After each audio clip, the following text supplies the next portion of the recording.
திருவள்ளூர் மாவட்டம் பொன்னேரி அடுத்த பெரும்பேடு கிராமத்தை சேர்ந்தவர் ஜேசிபி ஓட்டுநரான குப்பன். நேற்று இவர் குடும்ப தகராறு காரணமாக தூக்கிட்டு தற்கொலை செய்து கொண்ட நிலையில் இவரது சடலம் பிரேத பரிசோதனைக்காக பொன்னேரி அரசு மருத்துவமனை சவக்கிடங்கில் வைக்கப்பட்டிருந்தது.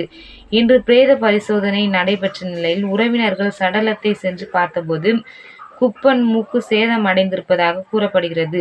இதனை அடுத்து உறவினர்கள் மருத்துவமனை ஊழியர்களிடம் கேட்டபோது சடலத்தை எலி கடித்து விட்டதாக அலட்சியமாக பதில் அளித்ததாக கூறப்படுகிறது.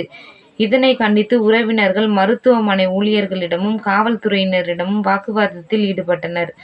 பிரேத பரிசோதனைக்காக வைக்கப்பட்ட சடலத்தை பொன்னேரி அரசு மருத்துவமனை ஊழியர்கள் முறையாக பராமரிக்கப்படவில்லை எனவும் அதன் காரணமாகவே மூக்கு சேதம் அடைந்திருப்பதாக குற்றம் சாட்டினர்.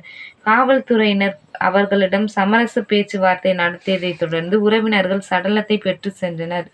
இதனால் சிறிது நேரம் பரபரப்பு ஏற்பட்டது.